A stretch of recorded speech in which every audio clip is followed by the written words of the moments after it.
Su rostro se le aparecería las noches que durara el cuarto creciente. Así se lo había pronosticado. Los penetrantes ojos de ella, enmarcados por la abundante melena rizada que lucía, le auguraron que soñaría con ellos cada vez que la luna caminara hacia su plenitud y, repleta de sol, se dejase ver entera. Había sucedido en una destartalada y cochambrosa cabaña sobre la arena de una playa, frecuentada por buscavidas, filibusteros y cazarrecompensas, sujetos que proyectaban su mala sombra sobre las aguas de las Antillas, ejerciendo la piratería y el corso. Entre el olor a incienso y la pesada oscuridad de la estancia, ella adivinaba el futuro y, de vez en cuando, complacía los impulsos repentinos de algunos de los granujas que la visitaban. Muchos años habían pasado ya desde que prefiriese el azul del mar al de aquella mirada turbadora, capaz de hacerte estremecer tan solo con un pestañeo y de llenar de luz cualquier garito por miserable que fuese. Poco acostumbrado a determinado tipo de emociones, recordarla en cada fase de luna creciente tal vez fuera el precio a pagar por su desdén e indiferencia. Decidido a romper el hechizo, remó hasta la orilla, pero de la frágil cabaña solo encontró los restos del abandono y del implacable paso del tiempo. Los rayos del sol del Caribe se colaban entre la tablazón de las paredes, iluminando el vacío para recordarle que era ya demasiado tarde. A Son de Mar, el podcast para marinos y amantes de la navegación.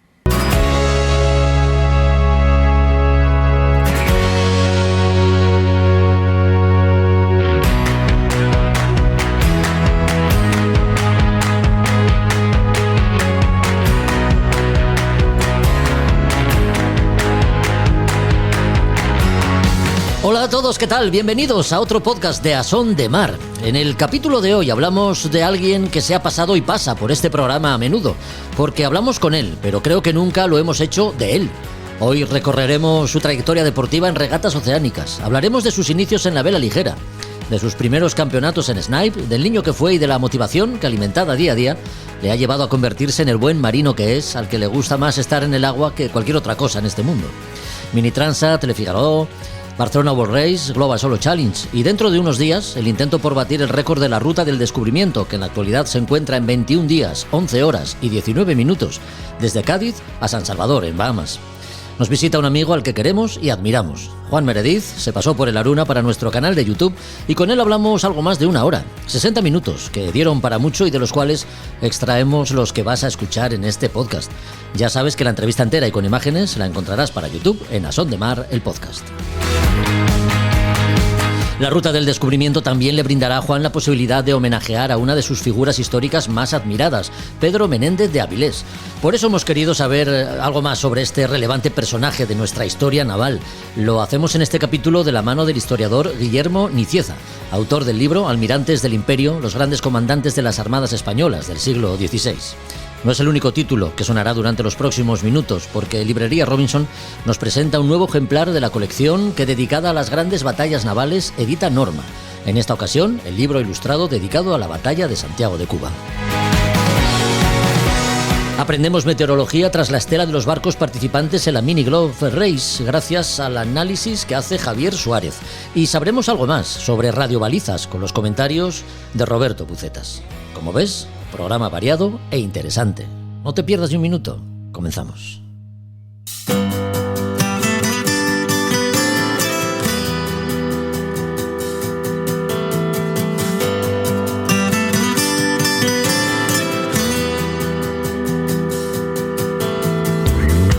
Fue en un Gijón decadente, sacudido por la reconversión industrial, cuando un muchacho que se asomaba a la ventana para mirar a la mar quería ver más allá de los espigones semiabandonados y las gradas de algún astillero al borde del cierre, y se preguntaba qué habría más allá de la línea del horizonte, y se imaginaba historias épicas de marinos valientes, cuyo arrojo y manejo en las artes de marear soñaba con dominar algún día. Tal vez nunca consiga hacerlo, porque, como suele decir con buen criterio marinero, la próxima milla siempre es la más difícil. Hoy está en A Son de Mar Juan Meredith para hablarnos de su pasado y su futuro inmediato, batir el récord de la Ruta del Descubrimiento y una próxima edición de la Global Solo Challenge le esperan. Pero ¿cómo fueron sus inicios? Porque si todavía hoy la vela es considerada una actividad elitista, en la segunda mitad del siglo pasado ni te cuento. Absolutamente. Para mí nunca ha sido así. Es decir, y además me parece tan injusto, tan absolutamente injusto, ¿no?, que se considere elitista. Ya. Lo consideran elitista alguno, ¿no? Yo lo que quería llegar a la mar, tuve la oportunidad, se creó un nuevo club en Gijón. Como te digo, siempre lo digo, y el que quiera leer entre líneas que lea, en este caso que escuche. Y mi madre era una especialista en hacer patatas con cosas. Podíamos comer patatas toda la semana, porque Gijón fue duro, en los años 80, muy, muy duro.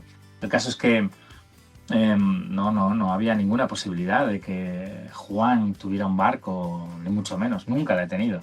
Entonces tuvieron que suceder cosas. Una de ellas es que decidieron crear un club de pesca y alguien, una persona con nombre y apellidos, José Luis Camblor, insistió en conseguir y recuperar unos Optimis que estaban tirados en Santander y traerlos, quitarlos de en medio prácticamente y hacer una especie de pequeña escuela. Él tenía una geisha, un barquito chiquitín, y la seguridad no existía. Pues salía él con su geisha y Adolfo que con una lancha y mi padre se enteró. Y entonces fue aquel año, el año 83, pues fue la primera vez que pude por fin salir de la Punta Liquerique y navegar a vela.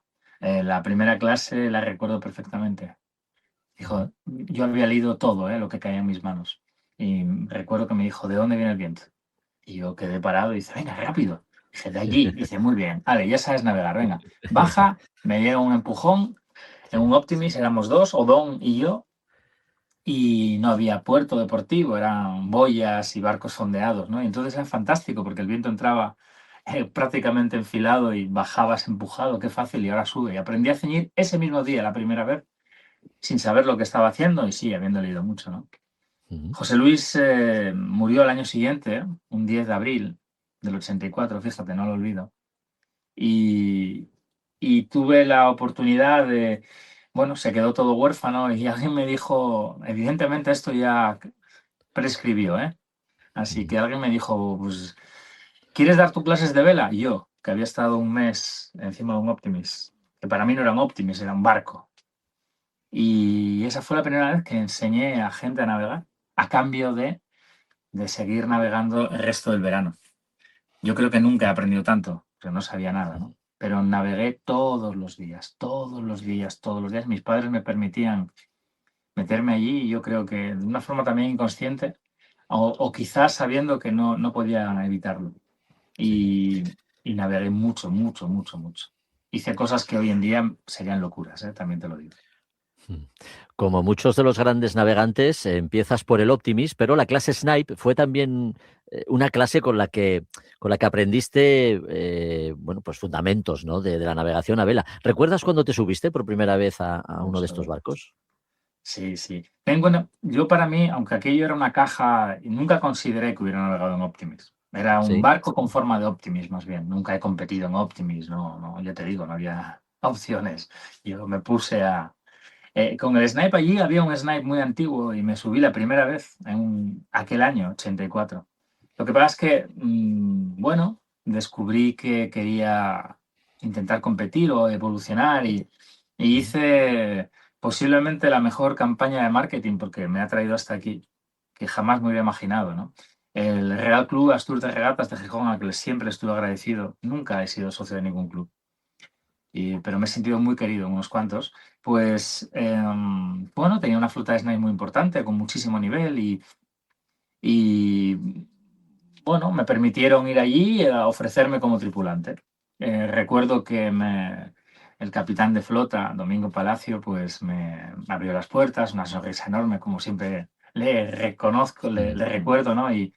Y me dijo, te apuntas aquí, dejas el teléfono fijo, desde luego, y si falta alguien te llamaremos. Y yo vi una lista que habría 10, 15 o 20 personas y dije, wow, yo soy el último. Así que escribí en el trozo que quedaba de papel y muy en grande mi número de teléfono y mi nombre enorme para que nadie más pudiera ponerlo y para que de primer golpe llamase la atención. Y funcionó, porque a quien le llamó la atención fue a Pepe Palacio, su hermano, padre de Fran Palacio, Sí. que sigue navegando en Snipe. Y Pepe, que además en ese momento todavía era, bueno, fuerte a nivel nacional, vio aquello, le dio hacer gracia y dijo, no, chaval, mira, lo que tienes que hacer es que si de verdad quieres navegar, vente aquí cada vez que hay regata. Y así no hay que llamar a nadie. Y dicho y hecho, chupé muchas regatas desde fuera, desde la lancha del comité de regatas, y me sirvió para aprender que quería competir también, que era una forma de navegar, que a mí me valía estar en la lancha, que es lo que creo que nunca entendieron, que a mí ya aquello era premio, porque yo quería salir a la mar, me daba igual el snipe que la lancha del comité de regatas. Hasta que un día tuve la oportunidad de navegar, a una persona, a Leopoldo Iglesia, pues le faltó tripulante que había vuelto a navegar y estuve 7 años con él navegando.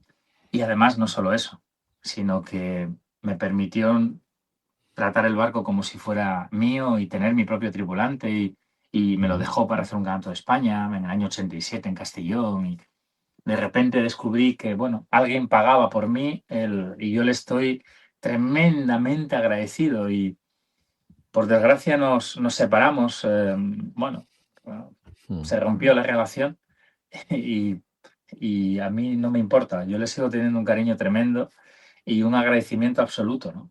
Porque permitió que eso, pues que estuviera ahora hablando aquí contigo. Juan Meredith va adquiriendo experiencia, con ello seguridad y conocimiento en diferentes escenarios de regata, hasta que llega el año 1995, que es cuando das el salto, Juan, a la Mini Transat. ¿Hasta ese momento ya habías navegado en solitario? ¿Formaba parte de tu hoja de servicios navegar en solitario? Sí, como esto está todo ya prescribido, tengo que reconocer que en aquel sótano del Club Marítimo Tour alguien iba dejando la revista Bateau. Y esa Sí, revista, que ya no, creo que ya no existe como tal, bueno, sí. pues yo las iba cogiendo y descubrí allí la Mini Transat. Ujú. Descubrí allí a Jordi Nadalmay, que había participado en la del año 83, si no recuerdo mal. Y, y parece ser que lo dije. Y una buena amiga de aquella época me recordó para la serie Global Solo Challenge que allí, con 15 años, yo ya dije que yo quería dar la vuelta al mundo, a vela en solitario, ¿no? No recuerdo eso, sí recuerdo que dije, bueno, sí, quizás sí. Vi que el camino en Francia era Mini Transat Figaro, vuelta al mundo, ¿no? Y a la que pude, pues era la época de que un franco eran 18 pesetas y se vendían barcos allí y me ofrecí para traer un barco. Un First 25, desde Sable d'Olonne, fíjate tú, desde Sable d'Olonne a Gijón, sin piloto automático, 240 millas más o menos, son un poquito menos, pero pocas. Y ese fue mi primera navegación en solitario. Yo tenía 19 años. Y poco antes había hecho mi primera travesía con tripulación en un Atalía de Callado, que lo vi el otro día y se lo recordaba. Y fue el presidente del club, aquel Marítimos Tour, éramos 5, con un gran amigo tuyo, con Juan Morís. Ujú, sí. Y esa fue un labor, Gijón fue mi primera travesía oceánica y wow, para mí, ya te digo, es que la recuerdo perfectamente. Pero sí, Qué navegué bien, solo poco después. qué bien. Y tengo por ahí el primer dossier absolutamente infantil para la Mini Transat, que no se llamaba Mini Transat, era la Transat 650 del año 91. Luego tuve otro para la del 93 y finalmente conseguí estar en la del 95. Y ya en ese momento ya había hecho unas cuantas millas solo, a base de mover barcos que no cobraba y que, bueno, es que me subía todo lo que pudiera moverse por el Golfo de Vizcaya. Sí. Pero Hoy, hice unos cuantos. ya, sí, sí. No, y a partir de ahí, del año 95, pues es un no parar, ¿no? De retos importantes, porque 2 años más tarde, en el año 1997, se te plantea la posibilidad de presentarte a la Fígaro, en la que además desempeñaste un papel destacado. Cuéntanos cómo fue aquella experiencia, Juan. Buah, aquello fue increíble porque cambió la... Fíjate, ahí tuvimos mala suerte en general, digo, porque, Ya, bueno, cambió el gobierno del Principado de Asturias y entró gente que era bastante técnica. Entra un consejero de Industria y Turismo que se da cuenta que el mercado náutico de Gijón está en Francia y ve que la Fígaro ya había ido a Gijón varias veces, pero que sí. tenía que haber alguien de Gijón y sobre todo vender Asturias en la Fígaro, algo fundamental. Le hablan de mí y presento un proyecto y me equivoco porque voy a demasiado poco dinero y fue un gran error. y alquilamos como la vez anterior, lo más barato que había por allí, el número Ujú. 23, los Fígaro. El caso es que hago las 2 regatas que tengo que hacer. Recuerdo la primera es que no tenía dinero. O sea, hubo un problema con el barco y yo tenía que ir a pasar el Finisterre francés para una regata y el barco se retrasó. Entonces el tío que me lo alquilaba lo hizo muy bien y encargó un camión. Allí siempre ha sido todo mucho más sencillo. Y le tuve que pedir que tenía que ir en cabina porque no tenía dinero ni para el tren. Pero Ujú. bueno, hice aquella primera regata en Perros-Guirec, luego el Tour de Bretaña y me cualifiqué para la Fígaro. Y sí, allí me encontré con todas las estrellas, todas muy conocidas: Michel de Joyeux, Jean Le Cam, Alain Gauthier, ganadores de Vendée Globe, ganadores de Fígaros, Jérémy Belleau, que está ahora, Vincent Rioux, que ganó y tal. Florence Sarto, de la cual hablamos aquí Sí, hace unas fechas, ¿no? cierto, Y sí. allá que me voy, y la primera etapa, bueno, calma, poco viento y joder, me gano la primera etapa para mi categoría. La Fígaro siempre ha tenido una clasificación final y luego es una regata tan difícil que para los novatos siempre ha habido una clasificación diferente. Se suman los tiempos. El caso es que, por hacerlo corto, bueno, pues regaté lo que pude. El barco tenía un problema grave, nunca conté. Estaba rota la cuaderna central. Cuando subía el viento y cazaba backstay, bajaba el mástil y perdía tensión de Benkers. Ujú. Eso me hizo sufrir muchísimo en la tercera y sobre todo en la cuarta etapa, que salí líder con 1 minuto, perdón, con 3 minutos de ventaja desde Irlanda, desde Kinsale. Fíjate, en la etapa anterior teníamos que dejar por estribor Fastnet y no la recuerdo de lo cansado que estaba. Ya. Ujú. La última etapa fue durísima y me ganó un grande, un tío increíble además, Damien Foxall. Tuve el honor de quedar segundo, tercera quedó Florence y siempre digo lo mismo, y Vincent Rioux y Jérémy Belleau. Fíjate, estuve con Michel de Joyeux en Coruña, bajando yo de Islandia el año pasado, hubo un temporal fuerte, estaban en una regata a dos con Class 40, la Transat Café Lor, y estaban ellos por allí, ¿no? Y saludé a Michel, con el que coincidí en la Barcelona World Race, pero con Vincent Rioux no coincidía desde entonces. Y se me quedó mirando, él Ujú. estaba en su barco y yo estaba viendo. Tiene un poco 40, como este, pero el Ajá. S4, mucho más moderno. Y se me queda mirando, ¿no? Y digo, ¿no te acuerdas de mí? Yo con mi inglés, ¿eh? ¿No te acuerdas de mí? Y dice, sí, sí, Juan. Fíjate tú, ¿eh? Lo que es la Qué bueno, rivalidad. Porque él estaba qué bien. peleando, él era duro, duro, ¿eh? Navegando con el Fígaro y, joder, me emocionó muchísimo, ¿no? Sí, Que el sí. tío se acordara de mí cuando él es una estrella absoluta y yo... Bueno, hasta ahora hemos hablado del pasado, hemos repasado la hoja de servicios de Juan Meredith. En unos días mm, partirá de Cádiz rumbo a San Salvador de Bahamas para batir el récord de la ruta del descubrimiento. ¿Por qué este desafío, Juan? ¿Y quién ostenta actualmente el récord? Cuéntanos un poco cómo lo tienes planteado. Empezando por quien tiene récord, vamos a intentar batir ese récord de Sergi Fratuolo, que lo tiene con un Sí. Class 40 como de la misma época que este. Somos barcos antiguos ya, cualquier barco actual reconozco que no tendríamos ni una sola opción. Pero, Ujú. ya que está ahí, está para batirlo. ¿Por qué?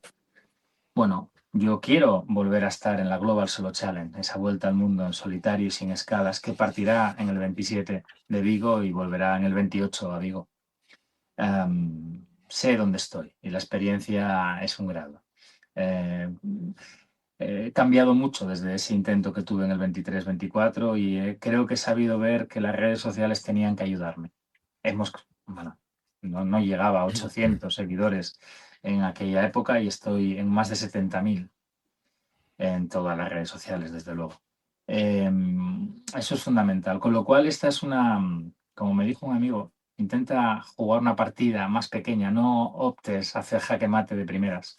Empieza a comer alfiles, vete con peones, ¿no? Y para mí digo, Sí. bueno, pues vamos a intentar batir esto porque está ahí. Y me apetece mucho navegar, además, en el barco. He conseguido una tripulación, que son los que me ayudan a sufragar, evidentemente, todo esto, porque económicamente no es barato, pero también me permite preparar un poco el barco, de ir poco a poco preparándolo. Y haré la vuelta, aunque yo ya estoy cualificado, haré la vuelta desde San Agustín, porque realmente, aunque la ruta al descubrimiento es desde Puerto Sherry, desde Sí. Puerto Santa María, hasta San Salvador, en Bahamas, dejando Gran Canaria por estribor. Lo he metido dentro de un proyecto que, como digo, es cosa de niños, ¿no? Yo cuando era crío, pues soy de Gijón, pero mi madre tenía familia en Avilés y mi padre aparcaba ahí al lado del Parque del Muelle, donde había una escultura que sigue estando, grande además, relativamente grande, tampoco me va a pasar. Y resulta que es de un tipo, almirante, el adelantado de la Florida, Pedro Menéndez, de Avilés. Y Ujú. dije, oh, joder, cómo me hubiera gustado nadar con él. Conozco su historia, he leído mucho más ahora y es una historia de esas de película, como tenemos a Blas de Lezo, tenemos a Pedro Menéndez Avilés y a tantos otros, ¿no?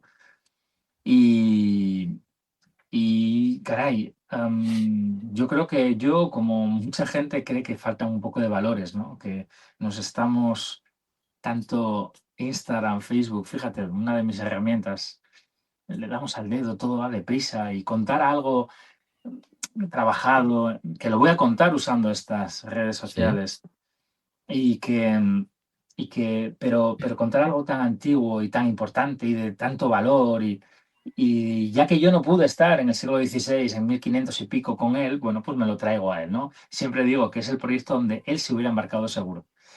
Así que intentaba salir desde Avilés y en conserva llegar a Cádiz, la meteorología no me lo permitió y ahora estoy en casa, en el Náutico de Valencia y saldré el día 5 hacia Cartagena, donde haré una escala a ver amigos, a un sitio que me gusta mucho y después continuar hasta Puerto Segre y a partir del 15, del 16, hoy estaba ya viendo la meteorología, elegir la mejor meteo posible para hacer eso, llegar a San Ujú. Agustín y pronto, porque no hay financiación, así que tampoco puedo permitirme el lujo de estar demasiado tiempo allí, salir y hacer un San Agustín Vigo, Ujú. para después ir hacia Avilés. Qué Pero bien. hacerlo a Vigo porque San Agustín tiene una relación muy importante con el Camino de Santiago.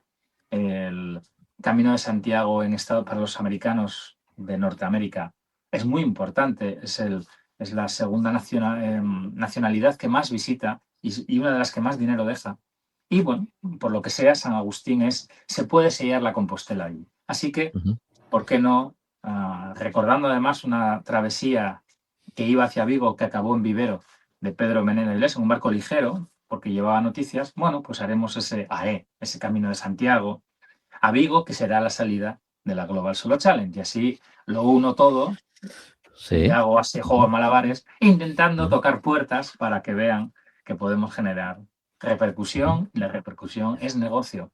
Así que desde aquí, por cierto, aprovecho a que si hay alguna empresa que quiera estar, pues bueno, nosotros, lo que digo siempre, seguimos. Recordemos, Ruta del Descubrimiento como antesala para dejarte ver de alguna forma de cara a la próxima edición de la Global Solo Challenge. Eh, ¿Por qué la Global, Juan? ¿Por qué te gusta Bueno, tanto esta regata? vuelvo al niño que se asomaba a la ventana y que veía la línea del horizonte. Y yo Mm. ya sé, que la Tierra es redonda, faltaría más. Es esférica, más o menos esférica. El otro día dije lo de redonda y alguien me dio un tirón de oreja. Sí. Eh, bueno, cuando nació la Global Solo Ujú. Challenge con Marco Nanini como mente pensante, de mano no me convenció mucho eso de que como que certificados de rating a una vuelta al mundo, ¿no? Luego lo entendí y lo intenté y no salió bien. Tuve la suerte de ser el primero, de fracasar y ser el primero en retirarme. Menos mal que fue pronto porque si hubiera sido más al sur, hubiera ponido en riesgo económicamente el barco. Es decir, yo me quedo en Sudáfrica y cómo lo traigo hasta aquí, ¿no? Ujú. Pero bueno, así fue. Claro, es la oportunidad. Yo he intentado 3 veces estar en la Vendée Globe y una, la Box Challenge. Es decir, no es nuevo para mí intentarlo. Y no lo conseguí.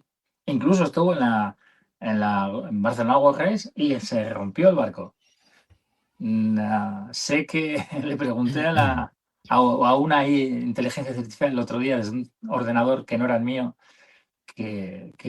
bueno, que quién era yo y bueno, preguntaron por mí y sí, destacó la resiliencia y eso me preocupa. Yo preferiría que hubiera destacado mis éxitos y no las veces que lo intento. Así que tengo otra oportunidad. después de la Global Soul Challenge 23-24 yo quise dejarlo. No podía más. Mentalmente ya no me daba más. Había olvidado al niño que se asomaba a la ventana. Y estoy otra vez aquí porque aquel niño volvió a aparecer. Pero no solo eso, sino porque me di cuenta de lo importante que es el camino que hago contigo, Jorge, con gente que viene, que me saluda, porque tengo 2 hijos, porque espero que lo hagan mejor que yo en sus profesiones, en lo que hagan en la vida, pero que vean que su padre fue muy resiliente, porque tengo amigos muy, muy queridos, familia, que en un momento dado pues tiene sus bajones, sus historias, y si alguien que vale menos, con menos talento, con menos capacidad que ellos, que todos vosotros, insiste, bueno, pues algo bueno tengo, ¿no? Y le doy mucho valor, le doy muchísimo valor al camino. Con lo cual, si no lo consigo, y lo conseguiré, nadie podrá decir que me rendí. Y yo ya tengo una edad. No solo eso, lo dije la otra vez y lo digo ahora, y no es el barco más moderno, ni va a ser el barco más rápido, pero si salgo, y saldré a ganar. Pues ahí está. Hasta aquí algunos de los minutos que duró la entrevista que mantuvimos con Juan para el canal de YouTube A Son de Mar, el podcast, él a bordo de su barco y servidor en el Aruna. Entrevista que podrás ver entera, con imágenes, la próxima semana. No te la pierdas. Seguimos.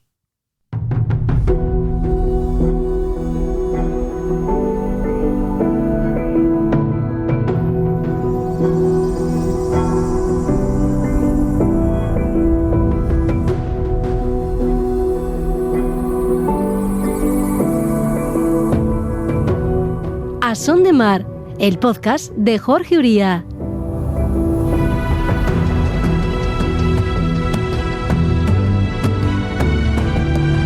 Hemos sabido que Juan Meredith busca batir el récord de la ruta del descubrimiento y que utilizará este reto para homenajear a su paisano también asturiano, Pedro Menéndez de Avilés, llegando a San Agustín, la primera ciudad fundada en lo que hoy son los Estados Unidos de América. Pero, ¿quién fue Pedro Menéndez de Avilés? Buscamos la respuesta de manos de un especialista, autor de libros como Anclas y Bayonetas, Leones del Mar y, recientemente, Almirantes del Imperio, los grandes comandantes de las armadas españolas del siglo XVI. El historiador, también asturiano, Guillermo Nicieza, arroja luz sobre la figura del adelantado de la Florida. Así que ya lo saludamos porque lo tenemos al teléfono. ¿Qué tal, Guillermo? ¿Cómo estás? Bienvenido a Son de Mar. Hola, ¿qué tal, Jorge? Pues nada, encantadísimo de estar contigo y además hablando de una de las figuras, yo creo que más importantes de la historia asturiana, o al menos de la historia naval asturiana, que es, por supuesto, Pedro Menéndez de Avilés. Así es, así es. Situémonos entonces. Siglo XVI. Sin duda, Pedro Menéndez de Avilés seguro que ocupa algunas páginas en tu último libro, ¿no?, de Almirantes del Imperio. Sí, de hecho ocupa bastantes páginas, yo diría que ocupa unas 15, 20, algo así, lo cual ya es bastante. Y bueno, pues es uno de los marinos asturianos que aparecen en el libro. Es verdad que el siglo XVI parece que hay bastante, en fin, hegemonía, ¿no?, de los marinos vascos, pero curiosamente he conseguido sacar 3 asturianos de pro y uno, por supuesto, es Pedro Menéndez de Avilés, un marino muy importante y que, bueno, que yo diría que ayudó o fue colaborador principal del establecimiento, bueno, de una de las potencias actuales, ¿no?, que es Estados Unidos, precisamente, ¿no?, con la fundación precisamente de la Florida. Marino importante y figura relevante. Empezó como soldado, llegó a ser capitán general de la Armada de Indias y desde luego esto no fue tarea fácil. Hablamos del siglo XVI, ya tuvo que hacer méritos para ello, ¿eh?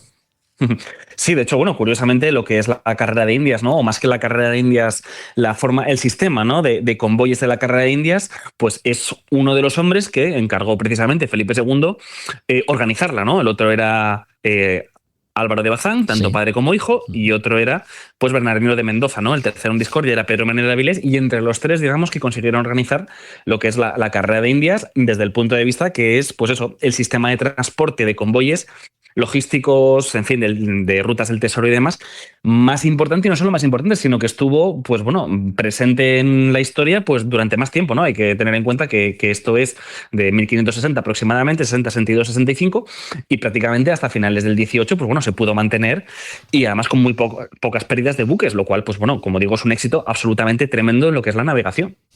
Así que si afirmamos que Pedro Menéndez de Avilés es el padre del sistema de flotas que España diseñó para comerciar con América, estamos en lo cierto. Estamos en lo cierto, es uno de los tres padres. Precisamente, sí. Yo diría que entre Álvaro de Bazán, padre e hijo, y Pedro Menéndez de Avilés son los principales, digamos así, ideólogos, ¿no?, de este sistema. Y de hecho, bueno, ciertamente los Bazán desarrollan el galeón, pero es Pedro Menéndez de Avilés el que desarrolla el galeoncete, ¿no?, que es un galeón más pequeño y, bueno, pues tiene unas ciertas componentes de maniobrabilidad, de ataque, defensa y demás, que al final es el paradigma del transporte naval de todo lo que es el siglo XVI y XVII. Pues es uno de los grandes, sin duda, Pedro Menéndez de Avilés. Junto con otros grandes como los Bazán. No tengo muy claro qué motivaba más a Pedro Menéndez de Avilés, Guillermo. La riqueza, descubrir nuevas tierras, defender los intereses del rey. Pues un poco de todo a la vez. Hay que tener en cuenta que Menéndez de Avilés era, pues bueno, como pasaba, ¿no?, en aquella época era bastante frecuente, era un segundón de una familia hidalga, ¿no?, de una familia hidalga precisamente asturiana. Sí. Y bueno, tuvo que buscarse la vida, pues lo que hacían los hidalgos cantábricos fundamentalmente, pues bueno, los del interior, los castellanos, normalmente se alistaban en los tercios, ¿no?, combatían en el ejército de tierra, en aquel momento los tercios de tierra y demás, y pues bueno, los cantábricos, todo lo que son gallegos, asturianos, cántabros, vascos y demás, pues se echaban al mar, ¿no? Pues así es que Pedro Menéndez de Avilés, sirviendo a Álvaro de Bazán padre, pues bueno, empieza a servir como capitán corsario a través de una nao que era de su propiedad y bueno, posteriormente ahí embarca, ¿no?, en lo que es la Armada del Mar de Poniente o Armada del Mar Cantábrico, pues embarca y prácticamente es, digámoslo así, un pequeño empresario corsario, hasta el punto de tener casi una escuadrilla corsaria de su propiedad, ¿no? Pues hay que tener en cuenta que, claro, simplemente con los Menéndez de Avilés, los Valdés, que estaban todos emparentados entre sí y demás, pues creo que juntó como más de una veintena de hermanos, primos, medios hermanos y demás. Y pues bueno, prácticamente la empresa corsaria era suya. Incluso uno de sus hijos, ¿no?, pues acabó siendo uno de los importantes descubridores precisamente de la Florida. Y dicen las malas lenguas que el descubrimiento no el descubrimiento, sino digámoslo así, la exploración de la Florida, ¿no?, y la fundación de San Agustín y demás, es porque su hijo se había perdido, ¿no?, había desaparecido y él había pedido licencia a Felipe II para ir a buscarle, ¿no?, que es precisamente la travesía que está haciendo, pues bueno, día arriba, día abajo, pues nuestro querido amigo Juan Meredith. Sí. Conoces bien el desafío que Juan se ha propuesto. De hecho, tu granito de arena has aportado para que, desde un punto de vista histórico, el reto tenga también su empaque y trascendencia, ¿no? Y esto sí, que nos... de hecho... Sí, dinos. No, perdón. Sí, no, de hecho, Juan quería acercarse a la travesía histórica, pues bueno, más fidedigna posiblemente, ¿no? Y bueno, pues yo le aporté a la medida de lo posible, pues bueno, no tanto cartografía, sino más o menos decirle el derrotero, la travesía, ¿no?, aproximada que hizo Menéndez de Avilés. Y de hecho, pues bueno, una de esas travesías, curiosamente, la hizo en tiempo récord, en cosa de un mes y algo, ¿no? Consiguió hacer el viaje de vuelta. Y bueno, y Juan pretende batirlo, que seguro que lo hará, tanto la ida como la vuelta. O sea que bueno, es muy interesante eso. Qué bueno. Oye, algo nos has comentado ya, pero ¿qué tiene que ver llegar a San Agustín, que es lo que pretende Juan, con el legado de Pedro Menéndez de Avilés? Bueno, el San Agustín de la Florida es una de las ciudades, no tanto actualmente, sino en aquel momento más importantes, ¿no?, de lo que de suelo americano, por decirlo de alguna manera, ¿no?, de lo que era Nueva España, que Nueva España, por supuesto, concebía toda esa zona, toda la zona de la Florida, y fue, si no recuerdo mal, es la que en territorio continental ha estado habitada durante más tiempo y de forma ininterrumpida, ¿no? Las primeras ciudades que se fundaron en América, la mayoría acabaron, pues bueno, digámoslo así, sufriendo ciertos problemas, se abandonaron y demás, pero San Agustín es una de las que permaneció y de hecho es muy curioso porque se funda precisamente un 8 de septiembre que casualmente, cosas de la vida, pues es el Día de Asturias, ¿no? Qué bueno. Entonces, bueno, también tenemos ahí esa, pues digámoslo así, esa tradición asturiana. Sí. Y luego, por supuesto, otra de las cuestiones que los estadounidenses yo creo que desconocen en gran parte es que el Día de Acción de Gracias, pues bueno, realmente fue Pedro Menéndez de Avilés el que lo hizo, ¿no? Que fue un intercambio que hicieron, una especie de cena, ¿no?, que hicieron con los indios precisamente de aquella región. Qué bueno, sí. Así que estamos ante la ciudad más antigua de los Estados Unidos de América y si decimos que es la primera ciudad fundada, ¿estamos en lo cierto también? Bueno, no es tanto la primera, si no recuerdo mal, es Veracruz, ¿no? Que la fundó Hernán Cortés y demás unos cuantos años antes, pero desde luego yo, si no recuerdo mal, o estoy muy equivocado, en territorio continental americano y de forma permanente es la ciudad más antigua a día de hoy. Ese sería Sigue siendo la más antigua. Sería el dato más correcto, que es la más antigua, sí, efectivamente. Sí. Por cierto, Pedro Menéndez de Avilés sirvió tanto a Carlos V como a Felipe II, ¿no?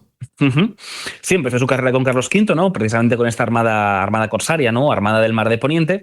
Luego sirvió a Felipe II y Felipe II, pues bueno, al final realmente le consideró tan bien que le acabó llamando a la corte para ser su principal consejero naval. De hecho, pues bueno, a él no le gustaba, ¿no? A Pedro Menéndez de Avilés no le gusta mucho la vida cortesana, pero al final, bueno, le llamó a su lado Felipe II y fue el que acabó, digámoslo así, rediseñando, ¿no?, la organización de la Armada Española o de las armadas imperiales de aquel momento, pues en 1570, 74 aproximadamente, ¿no? Y de hecho fallece precisamente en el cargo, ¿no? Siendo uno de los consejeros navales o el consejero naval más importante de Felipe II en aquel momento.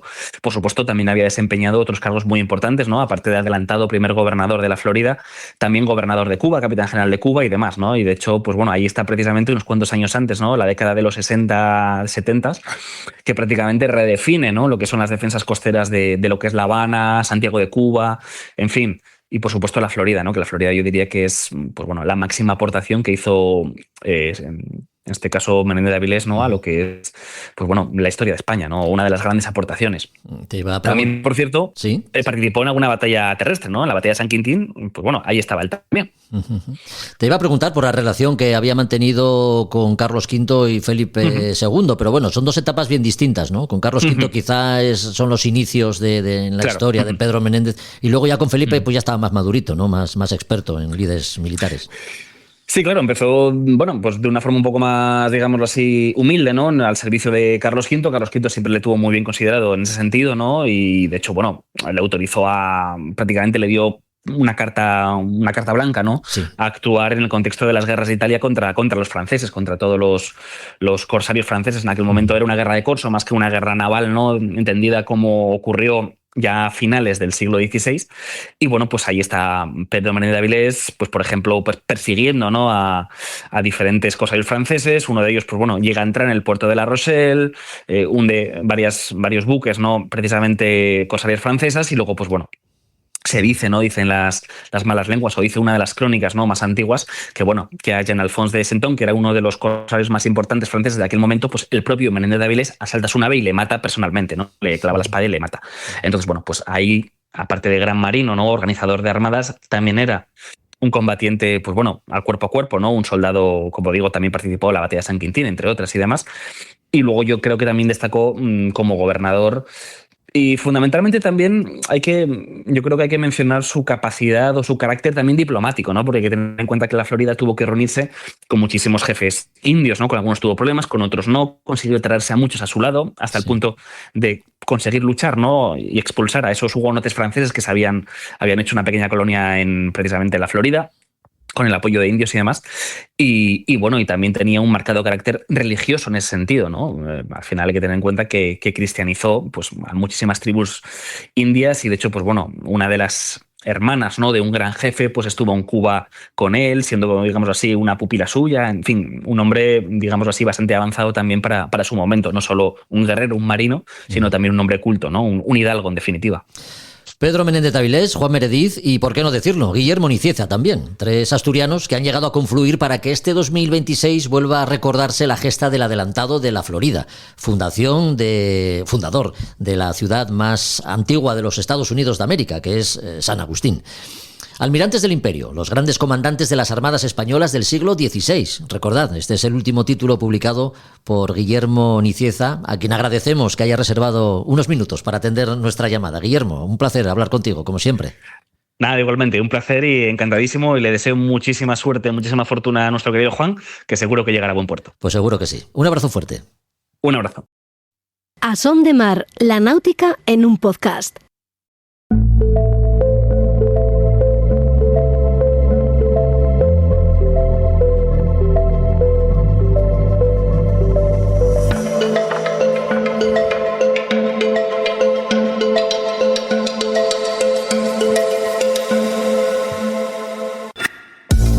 Esta es la sintonía que nos hace mirar al cielo en busca de señales, las que emite el planeta con sus cambios y alteraciones meteorológicas.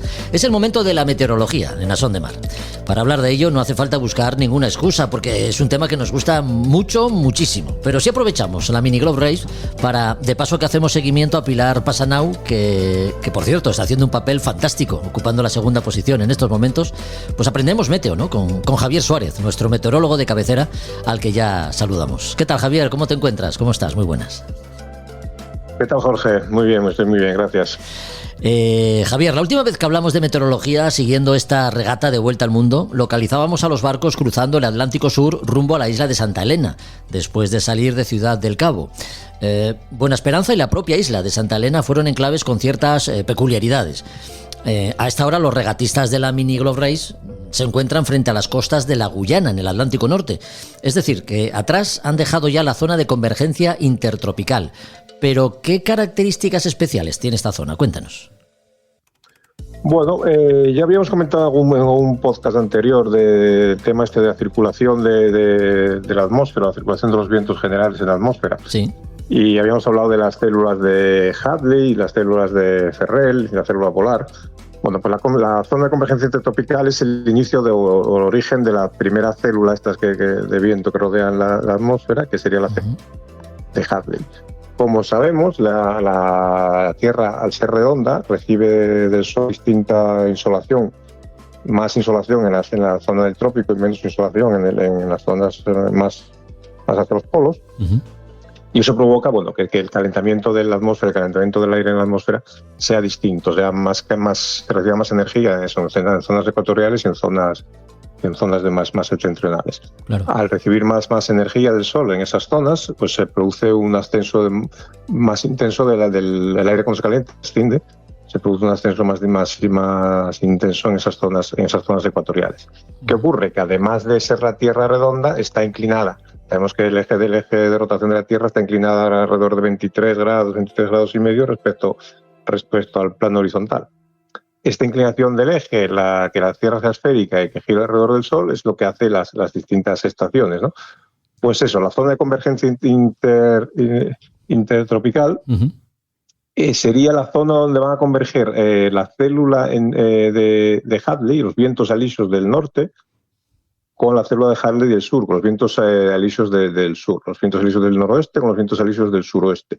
Esta zona no es constante, no se fija en el Ecuador, sino que es una zona dinámica que varía entre los 10-15 grados de latitud norte con los 10-15 grados de latitud sur, sí, dependiendo de la estación en la que estemos. Ahora que estamos en el verano, saliendo del verano austral, pues vemos, si nos fijamos en la inclinación del planeta, ahora está dando el sol mucho más en la zona del hemisferio sur. Eso hace que esa zona de convergencia intertropical se desplaza hacia el sur. Eso está a la altura de, pues si cogemos un mapa de meteorológico que vea una imagen de satélite que se vean las nubes de ese cordón intertropical, vemos que estamos pues a la altura casi de la salida de esta etapa de Arrecife. Ya. ¿Qué peculiaridades tiene esta zona de convergencia intertropical? Bueno, pues como su nombre indica, es una zona de convergencia, entonces convergen los vientos que vienen de los alisios tanto del norte como los alisios tanto del hemisferio sur. Esta convergencia, además son vientos de mucho fetch, que llamamos aquí en meteorología o meteorología nóptica. Fetch es la distancia que recorre en línea recta más o menos el viento, que tiene mucho fetch por encima del agua, por encima de los océanos, con lo cual están cargadísimos de humedad. Entonces, cuando les toca ascender, esa humedad que tiene el aire, cuando toca ascender, se transforma en nubes, y entonces son zonas pues, con una alta actividad convectiva, con mucha nubosidad, con cumulonimbos que pueden llegar en esas zonas a los 12.000 metros, con frecuentes lluvias, obviamente, y suelen ser el origen o los antecedentes los antecesores de la actividad de esta zona, los antecesores de los ciclones tropicales. Oye, ¿y qué pasa con las calmas ecuatoriales? ¿Son un fenómeno meteorológico que se da inexorablemente o la inestabilidad de esta zona también las afecta y no siempre están presentes?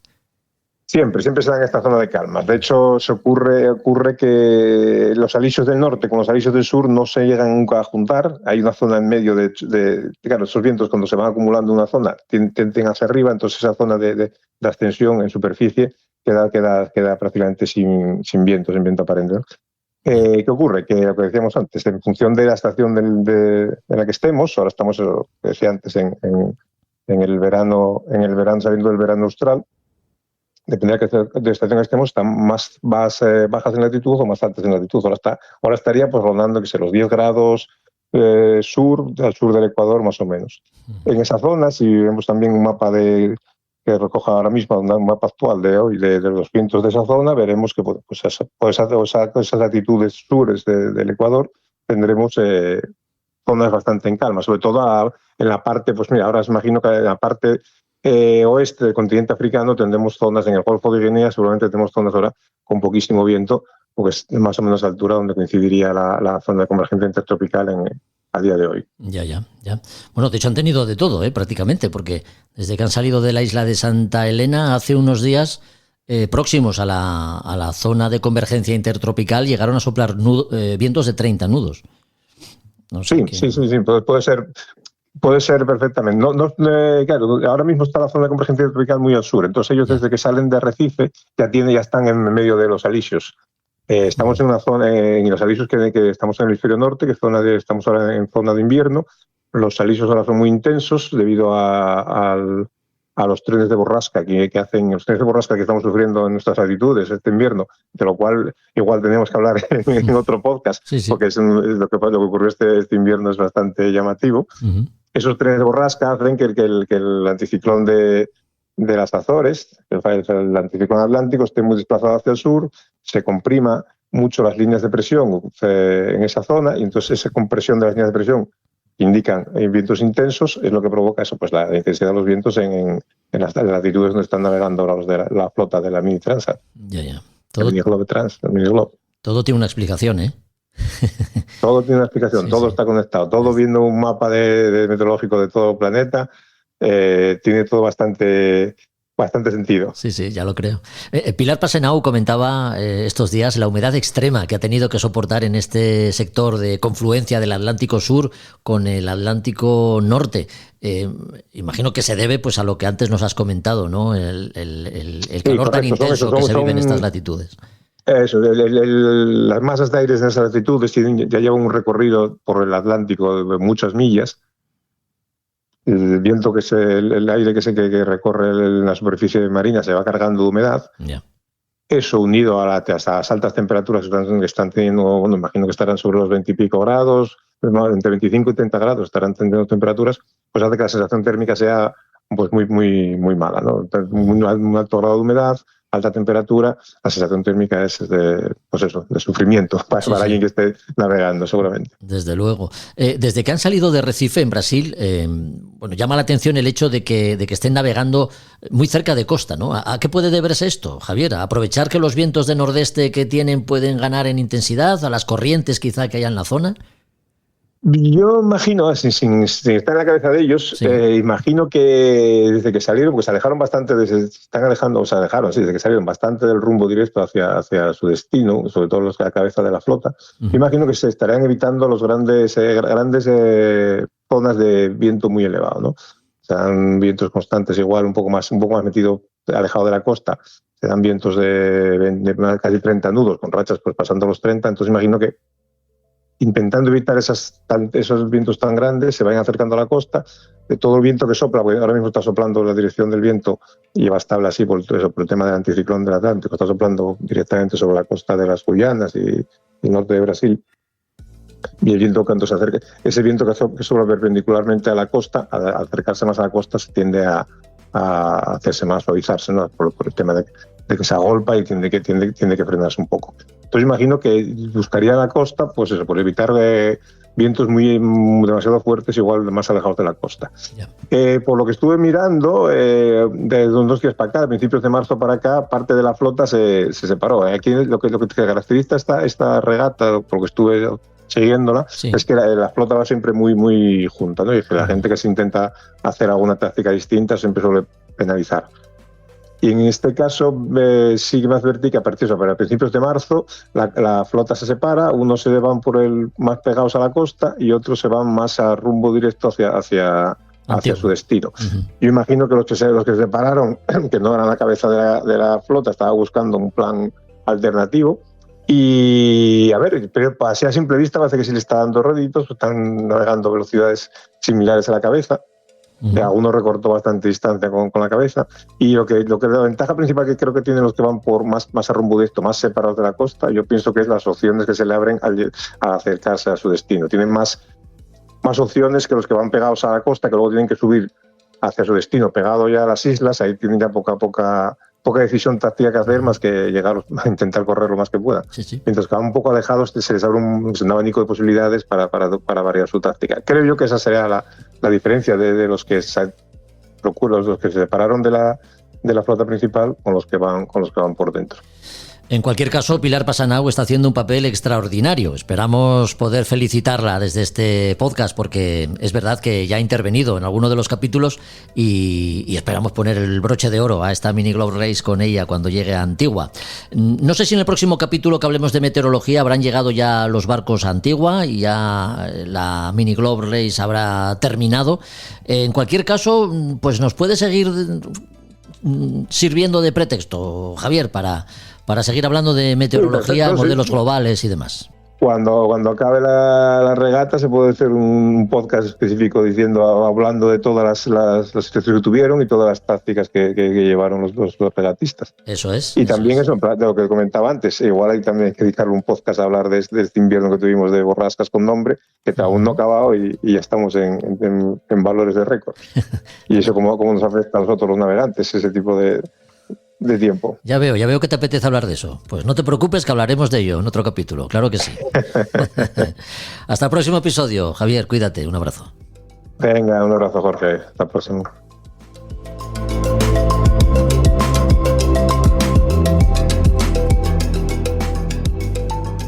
A Son de Mar, el podcast para marinos y amantes de la navegación.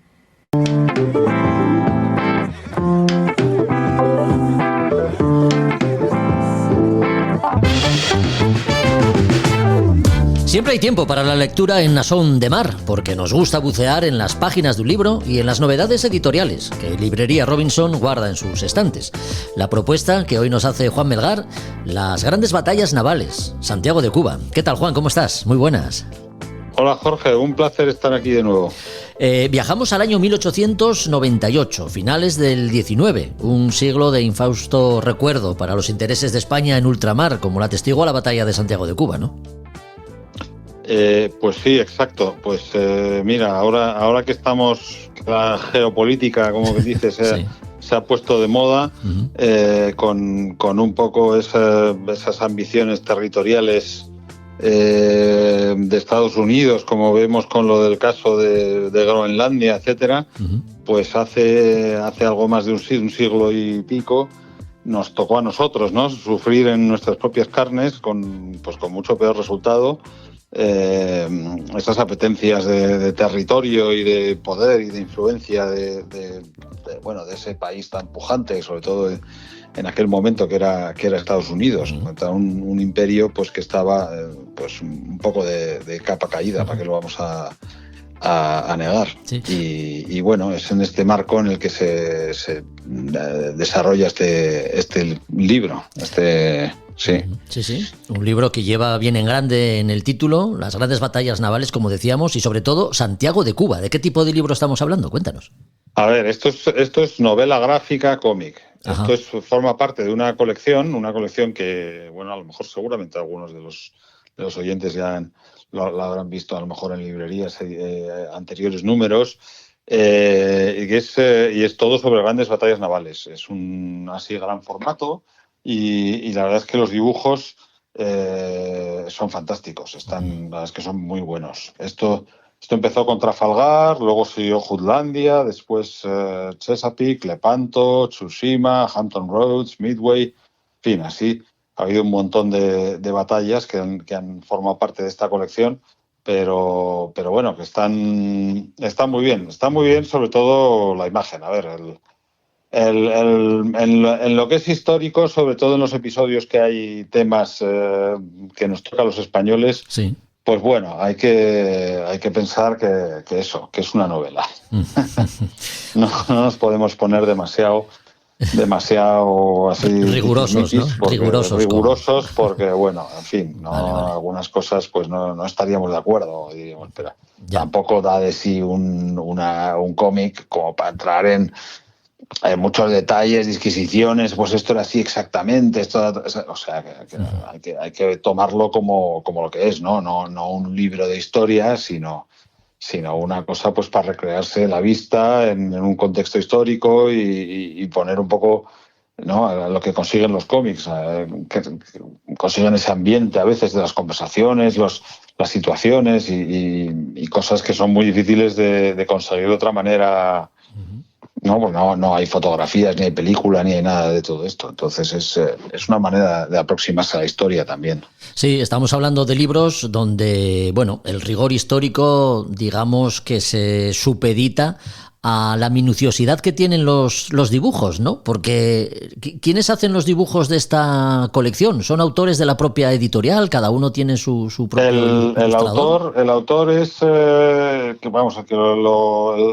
guiones y dibujos son de Jean-Yves Delisle, se llama, que es pintor oficial de la Marina francesa, ¿eh? Todo esto es todo francés.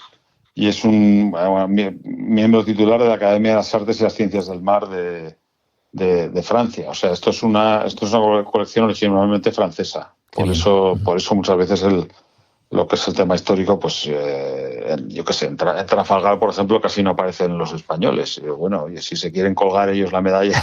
Ya, pues mira, era un libro que me quería comprar, así que no sé qué haré. Si me dices que son los franceses. Sí.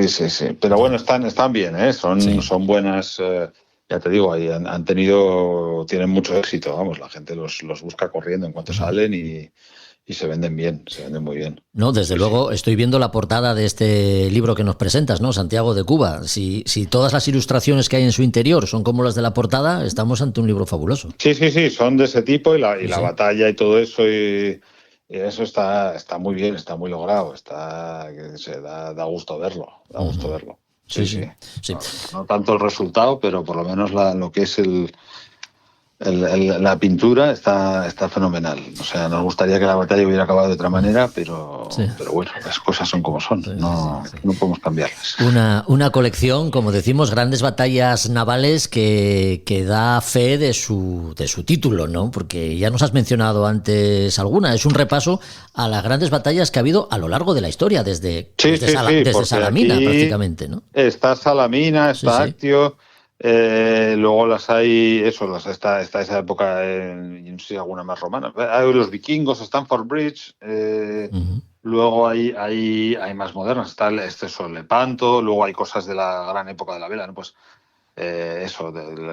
terminando como con Trafalgar, pero está pues Chesapeake, Texel. A veces son algunas batallas que las gravelinas, pero que nos vienen más importantes para los franceses, no somos tan familiarizados con ellas. Y luego hay cosas más modernas, pues Tsushima, pues entre ahí los japoneses y los rusos, luego la Primera Guerra Mundial con Jutlandia, y luego la Segunda Guerra Mundial también. Hay el Bismarck, que está fantástico, por ejemplo, también retratado. Midway, Leyte, la mayor batalla naval de la historia.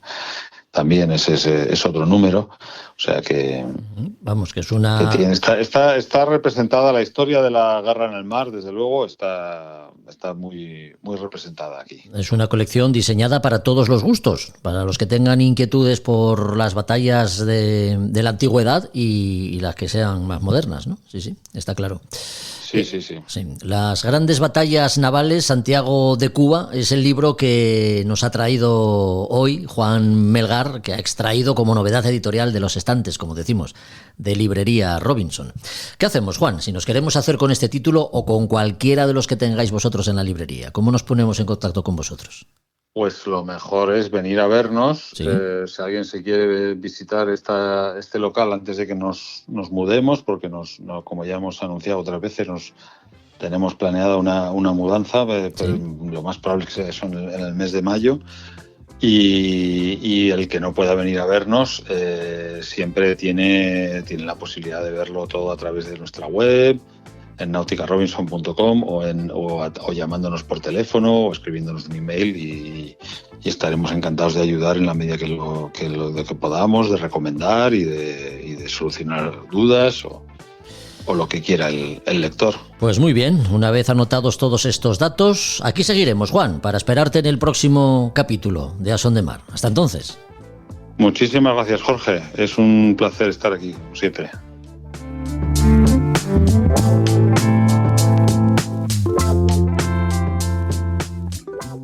A Son de Mar, el podcast de Jorge Uría.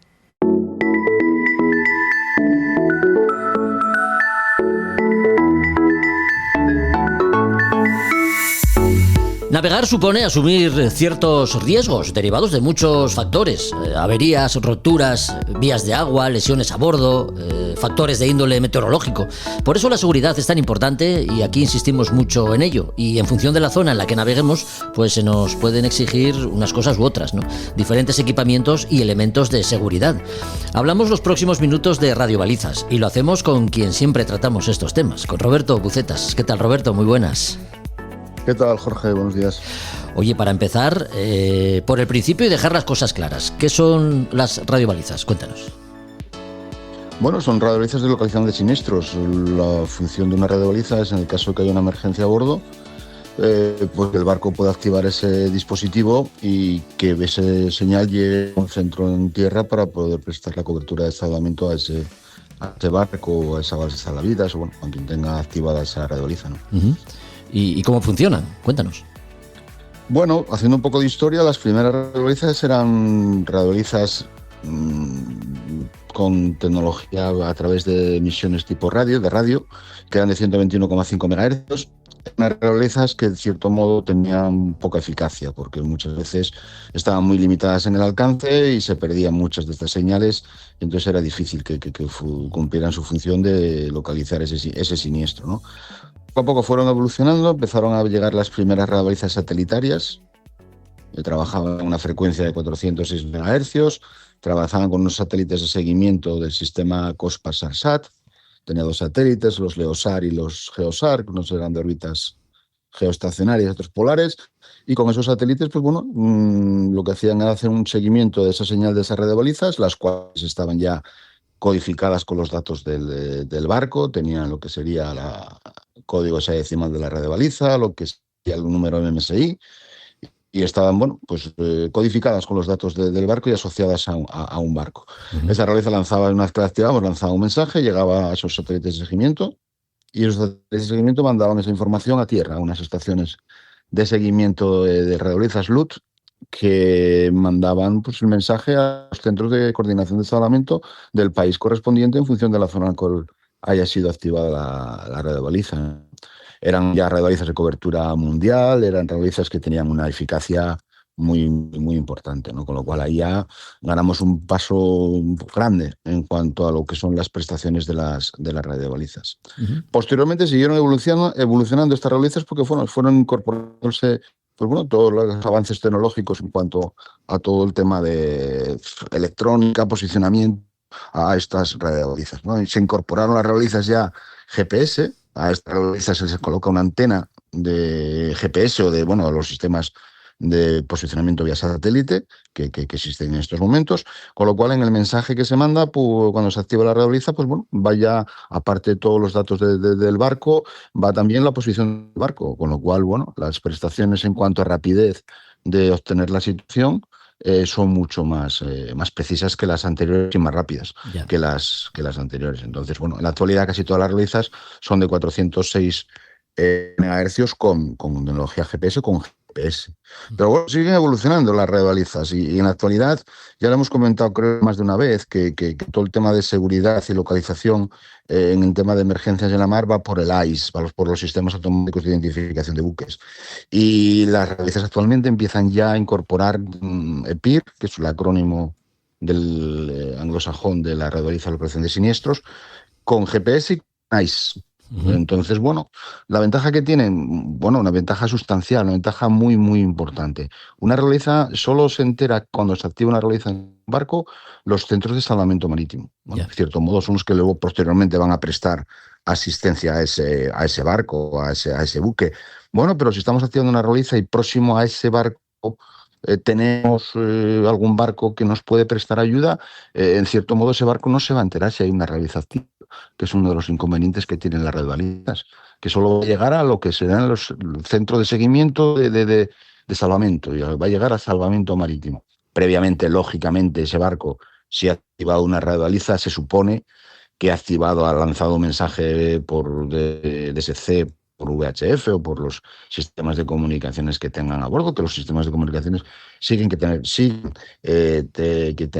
existencia a bordo, tienen que seguir existiendo a bordo de los barcos. Entonces, bueno, SDSC sí llegaría a los barcos que están en las proximidades y puede prestarle esa asistencia inmediata a ese barco. Pero bueno, pero ahora ya la realiza, si tiene ICE, pues automáticamente lo que nos permite esa realiza es que, bueno, va a llegar a los centros de salvamento, pues, viendo que esa realiza está activa y hay un barco que pide ayuda, que hay un barco que necesita asistencia.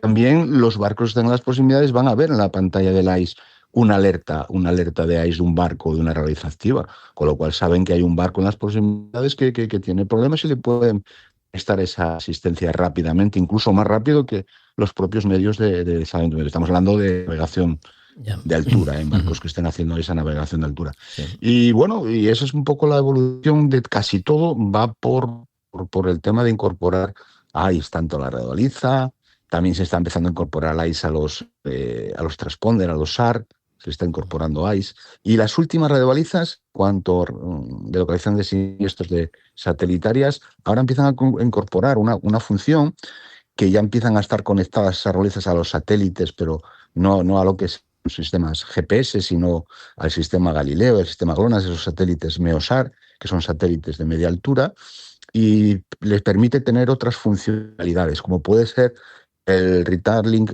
Service, que es un servicio que lo que hace es que cuando se activa la radiobaliza, esa radiobaliza llega a esos satélites de seguimiento, la posición y el dato de los datos de la radiobaliza. En la propia radiobaliza se activa una acuse de recibo, es decir, el barco ya sabe que su mensaje ha llegado a un centro de salvamento y que se le va a prestar cobertura. Y eso, bueno, pues es muy, desde el punto de vista del estado de ánimo de la tripulación que está pidiendo ayuda, pues bueno, es muy, muy, muy, muy importante, ¿no? Sí. Eso quizás es la última función, pero bueno, no todas las radiobalizas tienen estas funcionalidades, ¿no? Pero bueno, las modernas que vas comprando ahora, pues bueno, se trata de que vas buscando la radiobaliza con más funciones y que, bueno, en cierto modo tampoco sean mucho más caras que una radiobaliza de las originales. Ya. Radiobalizas, y en relación a esto que estamos hablando, el envío de señales de socorro, también los transpondedores que has mencionado, ¿son estos últimos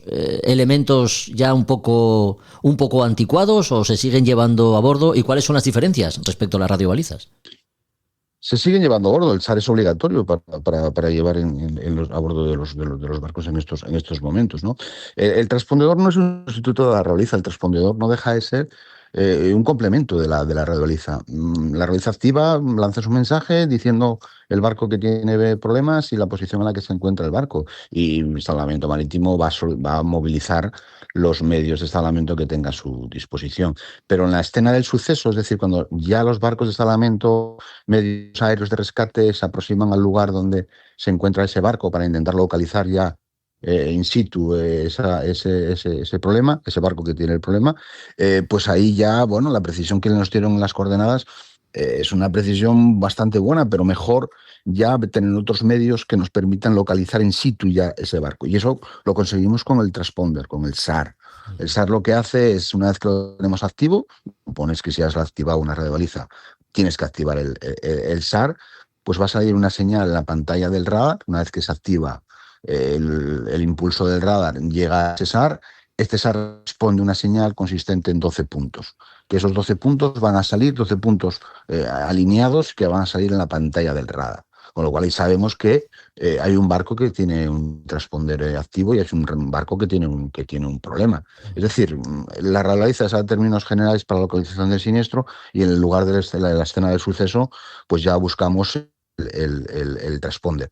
Pues ahora el transponder, en cierto modo, pues bueno, viene a estar un poco, se sustituye un poco por el ICE, porque si el ICE también está en esa radiobaliza, pues también vas a tener la señal de ICE, ¿no? Claro. Y la señal de ICE también emite las ventajas que tienen las EPIR, las radiobalizas con ICE, es que también emiten un mensaje por SC de socorro, con lo cual todos los barcos también van a tener ya ese mensaje de socorro. Es decir, todas esas funcionalidades dentro del mismo equipo, que también puede tener el SAR, ICE.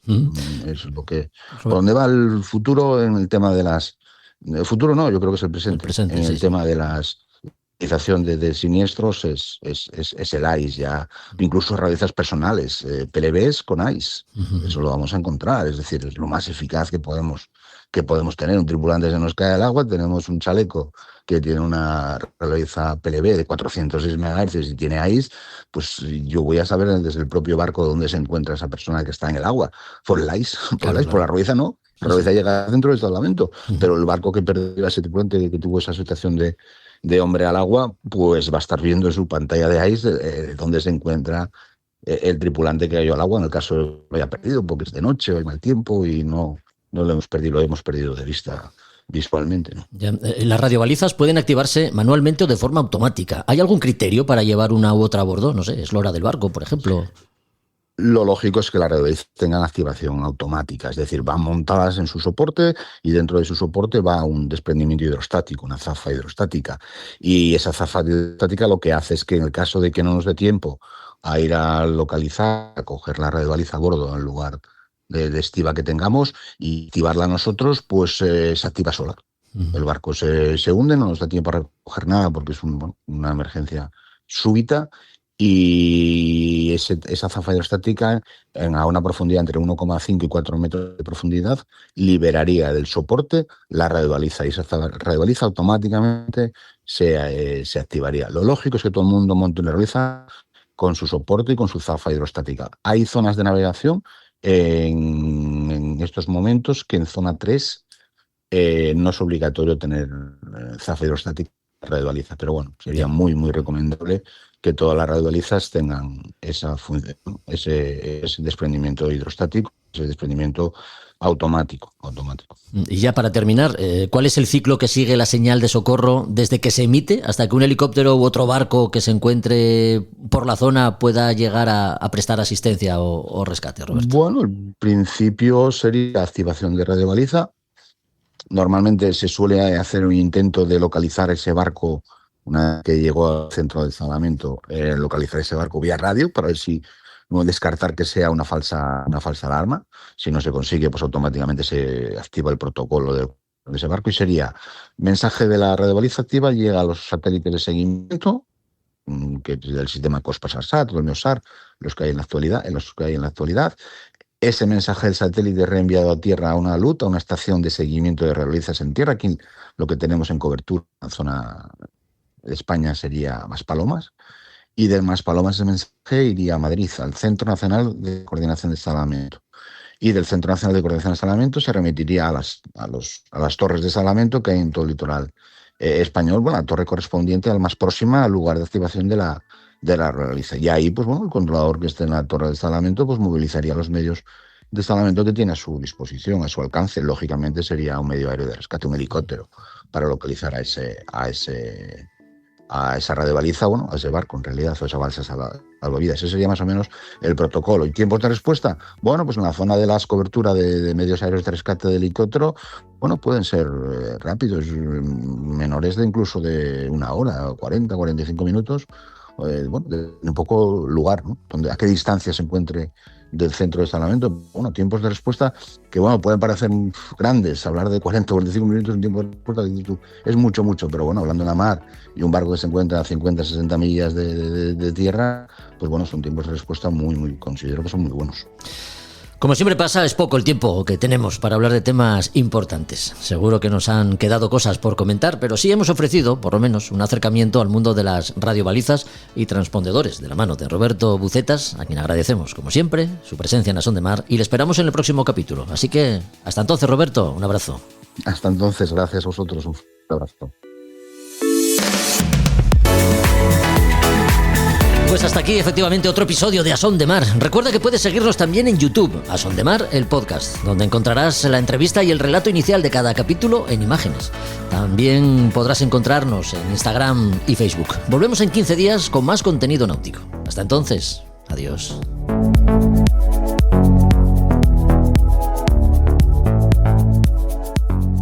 A Son de Mar, la náutica en un podcast.